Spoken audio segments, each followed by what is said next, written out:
Olá, como é que vai? Tudo bem? Tudo em ordem? Olha só, vou continuando aqui no nosso projeto de audiolivro. Estou lendo aqui com vocês. Obviamente que hoje fica sem a tela preta, quero inaugurar esse jeito, vamos ver se funciona bem. Ou eu volto para a tela escura também, não tem problema nenhum. Estou lendo aqui um livro. Esse nós já estamos no quarta leitura que estou fazendo, né? Que estou fazendo em partes do livro do aqui, ó. Não sei se captou bem aí. Honoré de Balzac, A Mulher de 30 Anos. É um livro, esse aqui especificamente, um livro físico da Edibolso, segunda edição, tradução de Casimiro Fernandes e Wilson Lousada. É um escrito bem antigo. E você que está acompanhando aí percebe que nós estamos lendo aos poucos esse livro. É uma leitura vagarosa, porque eu vou explicando aqui, vou tirando conclusões. Às vezes as conclusões não são as melhores, mas é o que temos para hoje. E vamos continuar aqui no nosso quarto, agora vídeo, mas nosso quarto audiobook, tá bom? Vamos lá. Olha só. Então,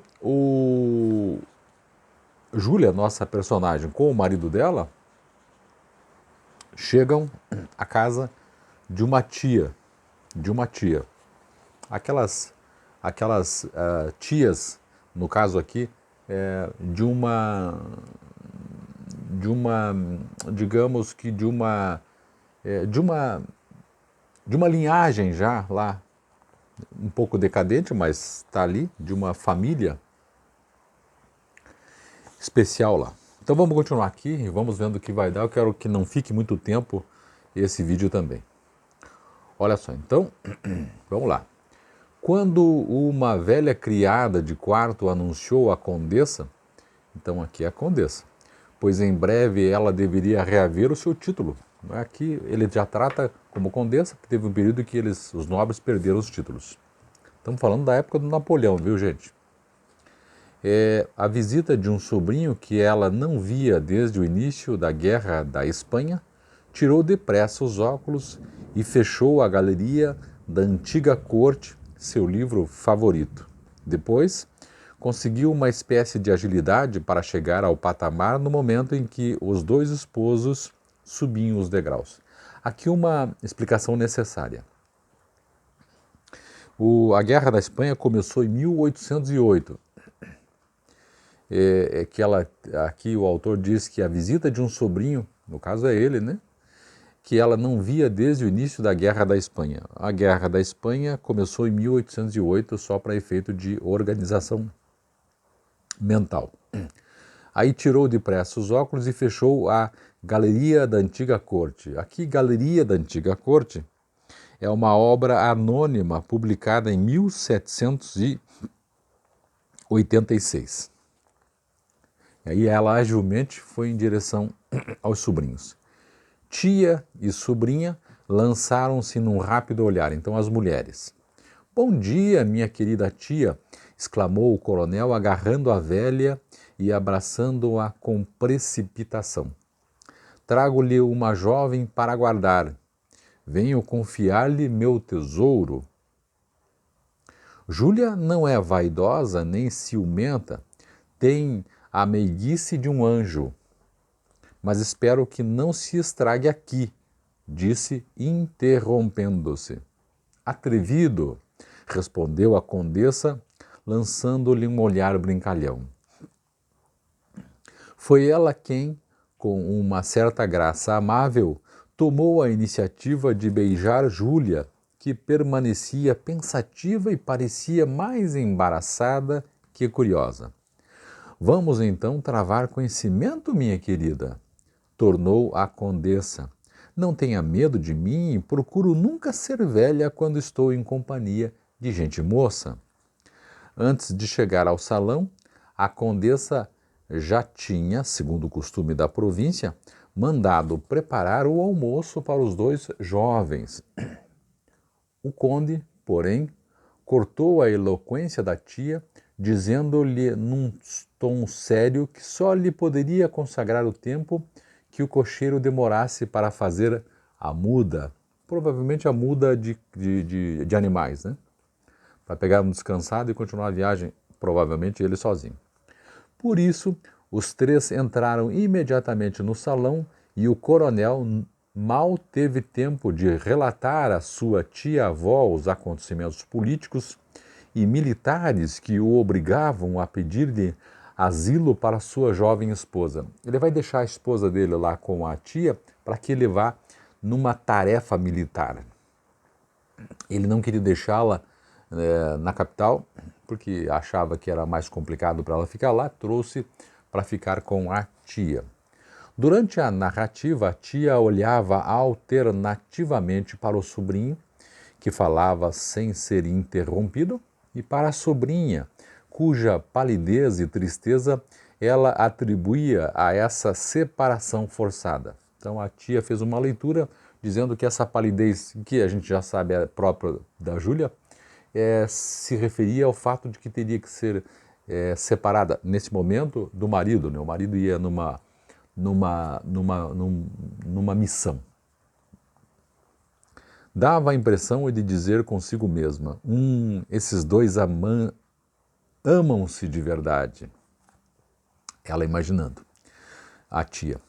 Nesse momento, no velho pátio silencioso em que as lajes eram recortadas por listras de grama, ressoou o estalido de um chicote. Vitor tornou a abraçar a condessa e saiu. Então, nesse intervalo, significava esse estalido do chicote que a pessoa, que o empregado, que o funcionário que conduz os cavalos, os animais, na charrete, já tinha feito a troca, né, dos animais para continuar a viagem. E esse era o sinal para que ele, Vitor, o marido, né, e portanto o sobrinho aí da condessa, já soubesse que está na hora de partir. E ele disse, adeus, querida, disse beijando a mulher que o acompanhara até a carruagem. Oh, Vitor, deixa que te acompanhe ainda um pouco, disse ela numa voz carinhosa. Não queria te deixar. Ainda pensas nisso? Pois bem, replicou Júlia, então adeus, já que assim o queres. Ela fez assim um charminho na despedida. A carruagem desapareceu. Aí voltam para a cena ficou nas duas aqui. Você ama muito o meu pobre Vitor? Perguntou a condessa à sobrinha, interrogando-a com um desses olhares perscrutadores que as velhas lançam às mais jovens. Sem dúvida, senhora, respondeu Júlia, pois não é preciso amar um homem para desposá-lo, isto é, não tem que amar o sujeito para poder casar com ele, né? É que ela deu uma resposta inteligente, que na verdade não demonstra o sentimento, mas diz de uma situação social. Essa última frase foi acentuada por um tom de ingenuidade que traía, a um tempo, um coração puro ou profundos mistérios. Né? Deixa no ar sempre a resposta. Ora, seria bem difícil a uma mulher, amiga de Duclos e do Marechal de Richelieu, não procurar descobrir o segredo daquele jovem casal. Então, essa resposta dela mexeu com a imaginação desta senhora, se não me engano, septuagenária já, que viveu muitas coisas e entendia muito bem o universo do casamento, entendia muito bem o universo feminino e o universo da mulher, entre aspas, aqui casada. Né?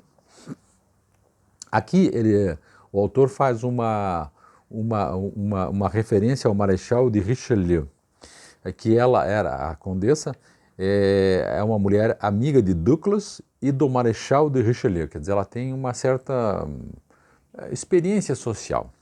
E esse Duclos e o Marechal de Richelieu, aqui tem as anotações, então, para a gente complementar, são personagens reais. O primeiro, o Charles Pinot Duclos, 1704 a 1772, é o autor das Mordazes, é um livro, Memórias Secretas dos Reinos de Luís XIV e de Luís XV. O segundo, que é o Marechal de Richelieu, são pessoas mesmo, né, na época, o duque Armand de Richelieu, marechal da França, viveu de 1696 a 1788, era um homem espirituoso, mas de moralidade duvidosa. Desempenhou brilhante papel no governo desses dois monarcas. Então veja que a senhora era amiga dos dois, né? Já tinha convivido, então sabia do que podia acontecer nos bastidores aí dos poderosos, e ela estava interessadíssima em saber o que estava rolando entre esse casal, Vitor e Júlia. Vamos lá? Página 32, então. Nesse momento, tia e sobrinha estavam no limiar da porta solarenga, acompanhando com o olhar a Caleça que se afastava. Estava na porta que dá para a rua, né, que a gente lá, que é que interessante, a porta que dá para a rua, e elas tinham acabado de acompanhando a carruagem, já estava desaparecendo, então nesse momento aqui.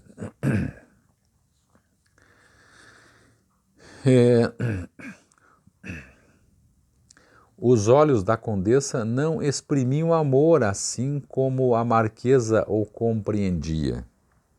Aqui marquesa, né, porque até agora não se falou em marquesa, o autor diz o seguinte, o autor não, provavelmente os editores ou alguém os tradutores, diz, marquesa, chamou essa senhora de marquesa Lapso de Balzac. Ele teve um erro aqui, um escorregão.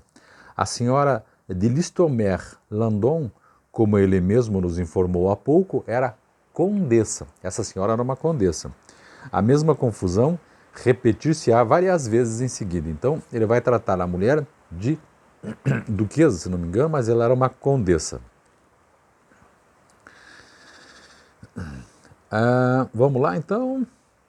Os olhos da condessa não exprimiam amor, assim como a marquesa o compreendia. A boa senhora era da Provença e suas paixões tinham sido violentas. Quer dizer, ela compreendeu que havia alguma coisa por trás disso, porque o olhar da moça não correspondia à atitude dela e não correspondia ao que se espera de um casamento, ainda mais um casamento dessa época, que é a época napoleônica. Deixou-se então fascinar pelo patife de meu sobrinho? Perguntou ela à sobrinha. Ela está querendo escarafunchar a sobrinha. A condessa estremeceu involuntariamente, porque a entonação e o olhar daquela velha coquete pareciam denunciar um conhecimento do caráter de Vitor, talvez mais profundo que o seu. Isto é, quando ela disse patife do meu sobrinho, parece que ela já sabia exatamente do que realmente ele era, coisa que a nossa heroína, a Júlia, já foi avisada um ano antes, lembra-se? No outro vídeo, no outro áudio, pelo próprio pai. O pai agora está morto, então. O pai agora já faleceu. A senhora d'Aiglemont, inquieta, envolveu-se nessa dissimulação desajeitada que é o primeiro refúgio dos corações ingênuos e sofredores. A senhora de Listomère, então a senhora de Listomère é a mais velha, e d'Aiglemont é ela, a Júlia.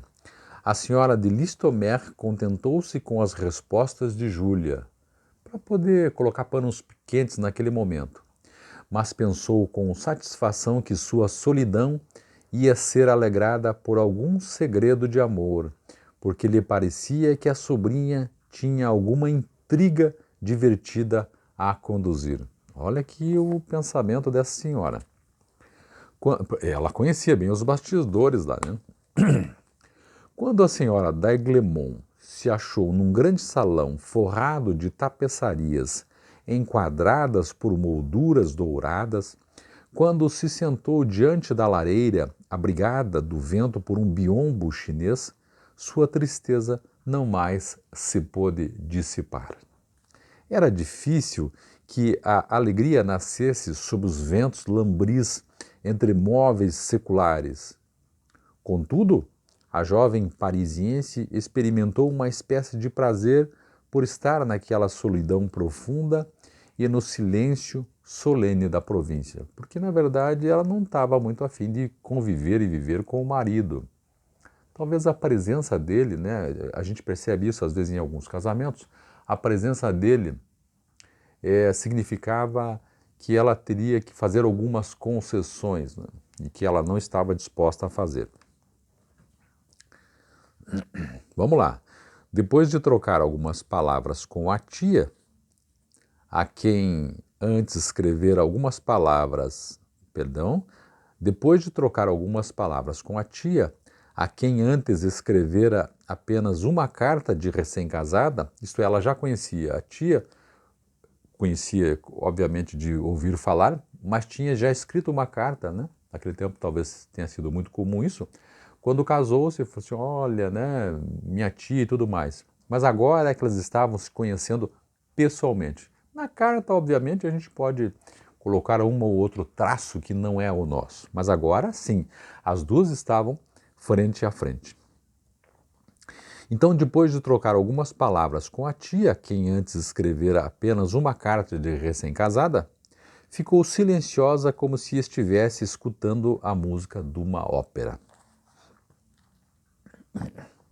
Somente depois de passadas 2 horas de uma calma digna da trapa aqui, gente, vou ler aqui para nós, é o nome de uma abadia fundada em 1140, perto de Mortagne, reformada em 1662 pelo abade René, e cujos religiosos observavam um regulamento de excepcional severidade.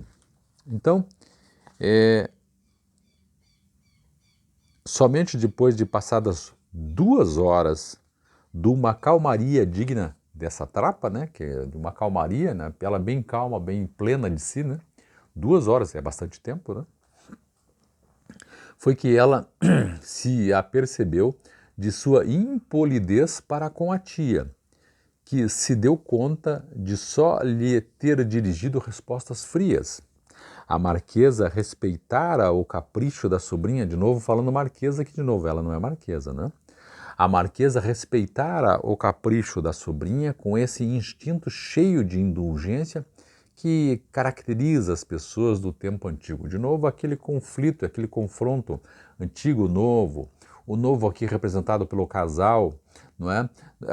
O velho representado pela condessa, o novo representado pela Júlia, filha de um cara, no começo do livro está bem assim, velho, então tem um certo conflito de olhares sobre a vida e tudo mais. Vamos lá. Nesse instante, a nobre senhora fazia tricô. A senhora estava tricotando. Por diversas vezes, na verdade, ela se havia ausentado para se ocupar de um certo quarto verde que deveria servir de dormitório à condessa, à moça, né? Imagine que esse tempo, 2 horas que ficou nesse silêncio. Mas já voltara ao seu lugar numa grande poltrona e observava a moça de soslaio, sabe, de entre olhos, assim, enquanto faz o seu tricô, né? Só observando a moça. Envergonhada por se ter abandonado a sua irresistível meditação, Júlia procurou fazer-se perdoar, zombando de si mesma. A Júlia percebeu, opa, eu acho que é melhor eu ter uma conversação legal aqui com essa senhora, afinal de contas ela é minha parenta, agora é minha tia, né, porque é tia do marido dela. Então diz a Júlia, minha querida, conheço perfeitamente a dor das viúvas, respondeu a tia. Seria preciso ter 40 anos para perceber a ironia que exprimiam os lábios da veneranda senhora. Não, minto, aqui ela. Júlia procurou fazer-se perdoar zombando de si mesma. E aí a senhora disse para Júlia, minha querida, conheço perfeitamente a dor das viúvas. Olha que papo caô, né? Que papo estranho é esse aqui. Respondeu a tia. Né? Seria preciso ter 40 anos, aqui vem uma outra explicação, seria preciso ter 40 anos para perceber a ironia que exprimiam os lábios da veneranda senhora. Não se esqueça que a nossa Júlia tem 30 só. O autor diz que seriam precisos 40 anos para perceber a ironia. No dia seguinte, a condessa estava estava mais bem disposta. Conversou. Aqui já é outro dia, então, né? A senhora de Listomère, isto é, a senhora mesma, a condessa ali, né?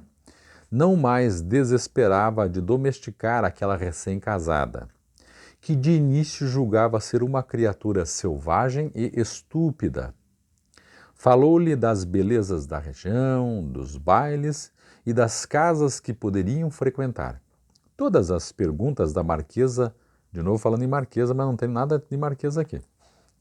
Todas as perguntas da marquesa foram, durante esse dia, outras tantas ciladas que, por um antigo hábito da corte, ela não pôde deixar de armar a sobrinha para penetrar-lhe o caráter. Veja que a senhora está fazendo ciladinhas, puxa uma conversa aqui para descobrir quem é, afinal de contas, esta Júlia. Né? Sobrinho ela conhece, mas ela não conhece de fato ainda a esposa, a mulher do sobrinho. Júlia resistiu a todas as instâncias que durante alguns dias lhe foram feitas para que procurasse distrações fora de casa. Assim, não obstante o desejo que tinha a velha senhora de exibir orgulhosamente sua linda sobrinha, acabou por renunciar a apresentá-la à sociedade local. A condessa achou um pretexto para a sua solidão. Então, a moça, Júlia, que tem 30 anos, achou um pretexto para a sua solidão e tristeza no desgosto que lhe causara a morte do pai, por quem ainda estava de luto. O pai dela faleceu, então é certa tristeza e certo recolhimento, e ficar na dela, né, para não até nem mostrar como ela é. Não sei se a Júlia pensava assim, mas pelo menos tinha um lustro, tinha uma tinta por fora, que é o fato de ter perdido o pai e ainda ela estava de luto, então estava mais recolhida, não estava a fim de fazer muita coisa. Vamos lá?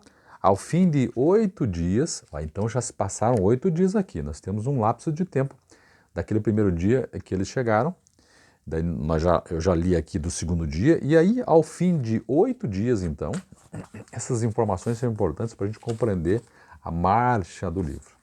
Ao fim de 8 dias, a senhora de Listomère admirava a doçura angélica, a graça modesta, o espírito indulgente de Júlia, e interessou-se prodigiosamente pela misteriosa melancolia que consumia aquele coração jovem. A condessa era uma dessas criaturas nascidas para serem amáveis e que pareciam trazer consigo a felicidade, que a moça era a felicidade pura e estava esquisito aquilo dela não demonstrar tal felicidade. Sua companhia tornou-se tão agradável e preciosa à senhora de Listomère, quer dizer, a senhora, né, septuagenária, que ela se afeiçoou à sobrinha, desejando não mais deixá-la. Começou a gostar da companhia da moça, imaginando, talvez até, que aquele sofrimento por conta da morte do pai, não estou dizendo que não seja verdadeiro, mas que é uma tinta, né, nisso, porque ela estava sofrendo provavelmente também por conta do casamento, que aqui, entre aspas, é mal feito, né, que não ouviu o pai. Então tudo isso aí ela estava sofrendo, mas obviamente que não podia falar assim, mas tinha a possibilidade de falar que sofria por conta do falecimento do pai. E aí essa senhora começou a se afeiçoar à sobrinha. Um mês, olha aqui, nós pulamos agora, nós estávamos em 8 dias depois, agora para mais um mês. E até agora o nosso amigo ainda não voltou lá do que ele teria que fazer. Um mês foi bastante para se estabelecer entre elas uma amizade eterna. Olha que interessante aqui. A idosa senhora notou, não sem surpresa, as mudanças que se operaram na fisionomia da senhora d'Aiglemont. Então, nesse espaço de tempo, desse mês, a moça foi melhorando, foi ficando talvez mais sorridente, o que se espera muito de uma moça jovem. As cores vivas que lhe abrasavam o rosto desvaneceram-se insensivelmente e a pele adquiriu tons macilentos. Perdendo seu brilho primitivo, Júlia tornava-se menos triste. Por vezes, a marquesa despertava em sua jovem parenta, de novo, não é a marquesa, né? Mas aqui as escorregadas do nosso autor. Por vezes a marquesa, a senhora então, portanto, despertava em sua jovem parenta a alegria e o riso, que eram logo reprimidos por um pensamento importuno. Percebeu que não era a recordação do pai, nem a ausência de Vítor a causa da profunda melancolia que lançava um véu sobre a vida de sua sobrinha. Olha aqui o tirocínio dessa senhora, que obviamente tem muito mais vida, né? Conviveu com muito mais pessoas, aprendeu muito mais da vida de um modo geral. Acho que tem aqui 70 anos e a Júlia tem 30. Então, provavelmente nesses 30 dias ela compreendeu que tem mais coisa. Tem, como é que é? Caroço nesse angu. Olha aqui, ó. Chegou a ter suspeitas tão desagradáveis que lhe foi difícil identificar a verdadeira causa do mal, pois talvez só por acaso encontramos a verdade. Um dia, finalmente, então mais de mês aí já indo, né, gente? Um dia, finalmente, Júlia surpreendeu a tia com um esquecimento total do casamento.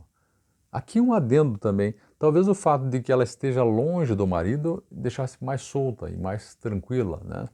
Como se não tivesse casamento. E olha aqui, ó. Júlia surpreendeu a tia com um esquecimento total do casamento, com uma loucura de menina travessa, com uma candura de espírito, com uma ingenuidade dignas da infância, com todo esse espírito delicado e por vezes tão profundo que distingue a juventude francesa. A senhora de Listomère, então a senhora septuagenária, né, a tia, resolveu então sondar os mistérios daquela alma cuja extrema naturalidade equivalia a uma impenetrável dissimulação. A noite se aproximava e as duas damas estavam sentadas diante de uma sacada que dava para a rua. Júlia estava de novo pensativa. Passava nesse momento um homem a cavalo. Eis uma de suas vítimas, disse a velha senhora.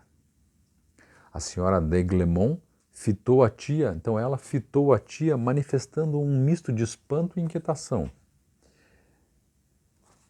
É um jovem inglês, um fidalgo, o honorável Arthur Ormond, filho mais velho de Lord Grenville. Sua história é interessante. Ele veio para Montpellier em 1802, na esperança de que o ar dessa região, que lhe tinha sido aconselhado pelos médicos, o curasse de uma doença do peito. Como todos os seus compatriotas, foi preso por Bonaparte por ocasião da guerra, pois esse monstro não pode passar sem guerrear.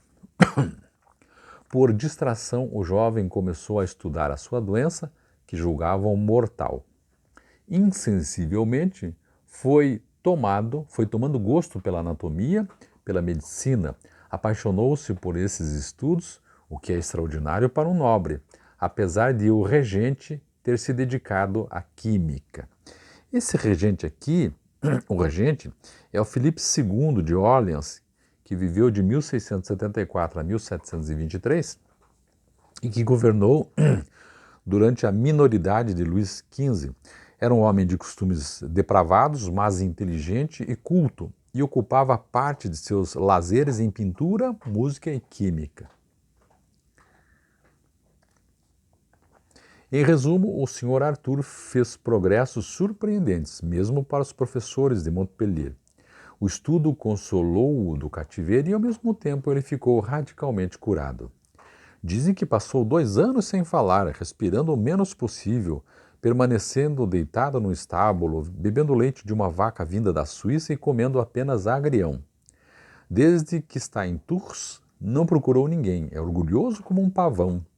Mas com certeza você o conquistou, pois não há de ser por mim que ele passa 2 vezes por dia sob nossas janelas desde a sua chegada. Olha o que ela fala. Certamente ele a ama. Olha que jogada dessa senhora, percebeu, provavelmente, nós não temos ainda, não me tem assim na minha cabeça definitivo, mas provavelmente seja aquele moço que lá atrás acompanhava a carruagem e que percebeu a Júlia dentro da carruagem, mas ela não tinha nem prestado atenção nele. Lembra-se lá atrás, no outro audiolivro que eu li, tinha uma outra fazendo referência provavelmente ao mesmo moço. Essas palavras reanimaram a condessa como que por encanto. Ela ficou animada, a Júlia ficou animada. Ela deixou escapar um gesto e um sorriso que surpreenderam a marquesa, a senhora. Longe de testemunhar a satisfação instintiva que qualquer mulher, por mais severa que seja, sente quando sabe ser causa de uma infelicidade, o olhar de Júlia permaneceu amortecido e frio. Sua fisionomia manifestava um sentimento de repulsa vizinho do horror. Essa proscrição não era o que uma mulher apaixonada lança sobre o mundo inteiro por causa de uma única criatura.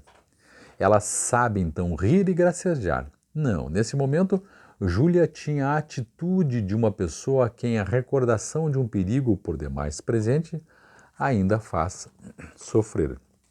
A tia, convencida de que sua sobrinha não amava o marido, ficou estupefata ao descobrir que ela não amava ninguém.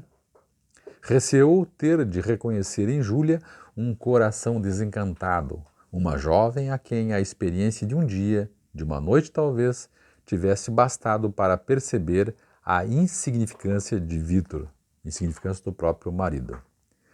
Se ela o conhece, tudo está acabado, pensou a marquesa, a senhora, porque o Vítor é danadinho, o Vítor não é bem essa flor que se cheire.